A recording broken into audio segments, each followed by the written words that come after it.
The yard was a paved square, 40 feet across, flanked on one side by the dingy rears of the rents. To the other three was enclosed by the back of the once imposing Chitty House.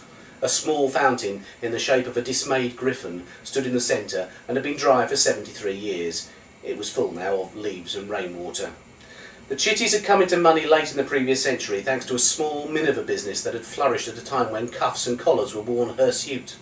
They had built Chitty House as a headquarters and town residence, and occupied it continuously until the last Chitty had died of fur on the lung 20 years previously. Since then, the building had been a tannery, a hostel for drovers, a bordello twice, a store for timber, an eating house, and a singularly unsuccessful farrier's, one Joseph Pattersedge, who suffered from chronic hippophobia. Now it was empty, and its rafters open to the weather, and its environments were of interest only to vermin, weary beggars, or those in need of privacy.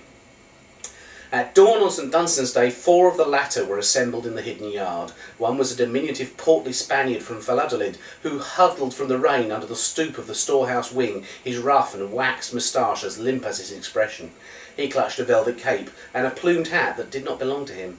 Opposite him, across the yard, stood a rake-thin man of Suffolk descent, an imposing figure over 6 feet tall, dressed in simple suit as grim as his countenance. He too held clothes that were not his own. Every few seconds he winced slightly. The other 2 individuals in the yard were trying to kill each other. Lord Callum Gull, Laird of Benfee, Captain of the Royal Guard, Scottish to the marrow, and loyal to the courgette, as the old saying goes, edged around the yard with 4 feet of basket-hilted steel swinging from his hand. His red hair was plastered to his skull, his linen shirt was sticking to his rangy form, and his breath was rasping through his defiantly clenched teeth. He knew well his Livy, his Caesar, his De Studio Militari, and his Vegetius. He knew extremely well the finer points of the arts of war, particularly the one on the end of his rapier. Sir Rupert Triumph, seafarer, constable of the Gravesend Basin and celebrated discoverer of Australia, was commanding over a yard of sharpened metal of his own. His black locks hung in ringlets around his brow, his shirt had acquired 2 extra slits since he'd put it on that morning, and he was humming a song about the Guinea coast for no real reason at all. Triumph had once read the title page of Vegetius, owned a risible translation of Livy, and often quoted Caesar even though he'd never been within 10 feet of a copy. He was not, at that stage, entirely sure what day it was. Triumph danced and stumbled around Gull in a way that looked almost but not quite deliberate. He tossed his rapier from hand to hand. The gesture suggested he was a nimble, gifted swordsman, but in truth it had more to do with the fact that he couldn't remember which hand he was supposed to be using. Each exchange of grip caused the slender witness in black to wince again. With a snarl, Gull lunged for the umpteenth time and added another vent to Triumph's left sleeve.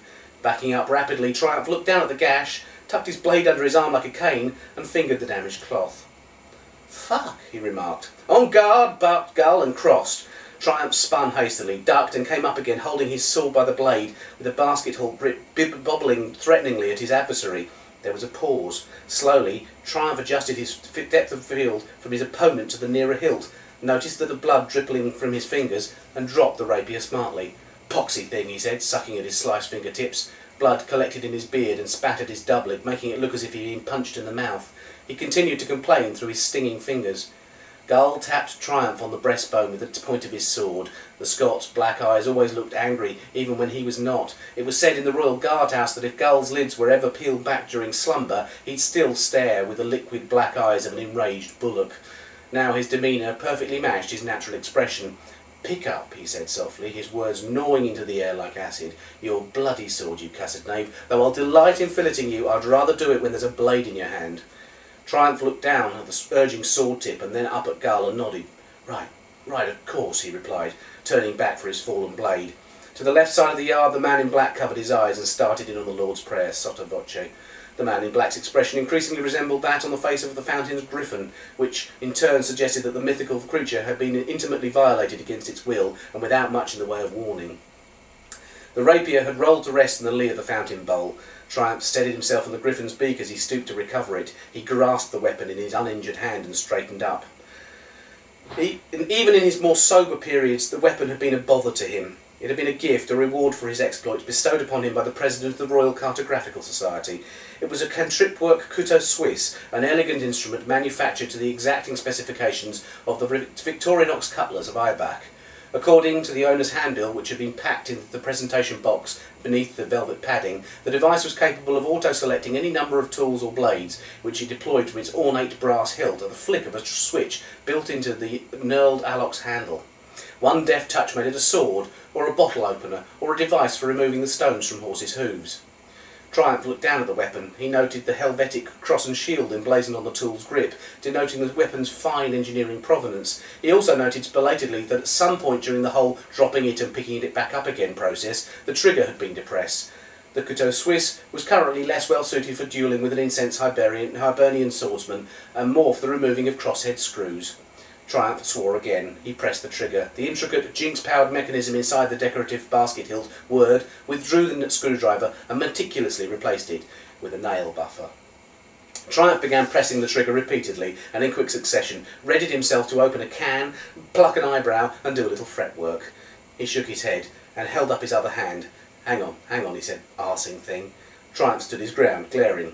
Ever had to go with one of these doodabs, Gull? Triumph asked, depressing the trigger with an increased degree of impatience and consequently selecting long-nosed pliers, a fishing rod, a metric rule and then an auger.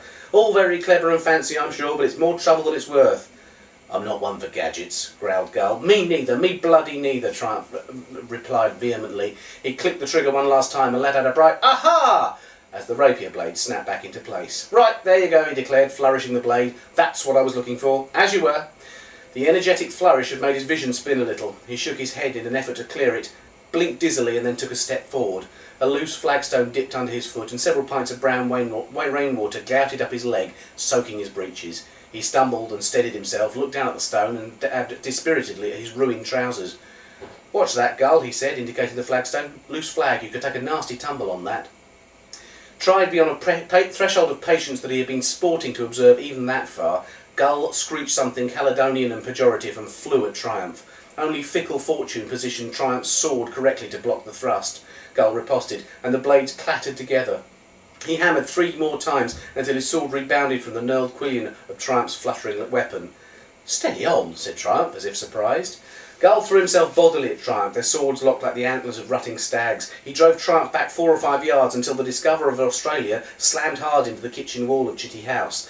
There Triumph lurched forward, sweeping his sword around at Gull. It would have been quite a magnificent touche had it not been for the fact that the couteau suisse had become, by that point of the fight, a letter-opener. With a strangled and vituperative curse, Triumph selected the rapier blade, again, and swung it wildly, but the distraction had been enough. The captain of the Royal Guard parried easily, then cut low, slicing a new pocket hole in Triumph's breeches and a flap of skin out of the thigh beneath. Triumph sucked in his breath as blood, diluted by rain, soaked his leggings. Looking down, he found that one breeches leg was stained red and the other brown with mud.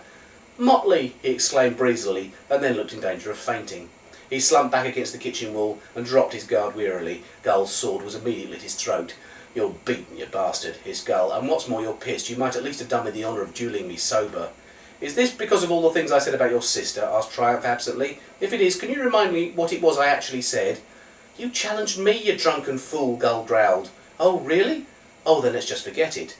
Gull stared into Triumph's eyes. Not this time, he said. This time you bleed. This time I'll give you something to remember me by. Slowly, surgically, Gull drew his rapier point down Triumph's left cheek. Dark blood welled and ran. Learn from this, you wastrel. Don't cross me, and if you do, keep up your guard, said Gull. Though I hear it's not the only thing you can't keep up, he added. Triumph frowned as this jibe percolated slowly through his drink-crippled comprehension. Then his eyes snapped open, frighteningly sober for the first time.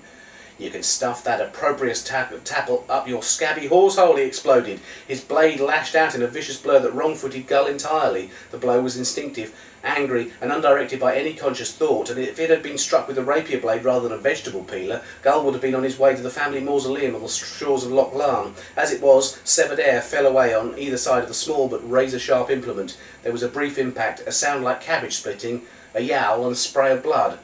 Gull left the yard in a bounding, frantic stride, his portly Spanish second fluttering in his wake and squeaking, "Señor! Señor Capitan!" Triumph slid to the flagstones, his back against the wall. He looked down at something that was cupped in his outstretched hand. "Gull? Gull, don't go," he called out weakly. "You've left an ear behind." The man in black stalked across to the sprawled drunk. "Agnew," said Triumph, looking up leerily. "Gull forgot an ear." "Really, sir?" Triumph nodded, then put a hand to his bloody cheek. "You'd better call me a surgeon, Agnew," he said. "I'd rather," muttered the old man on reflection. call you a silly arse, sir. Good night, children.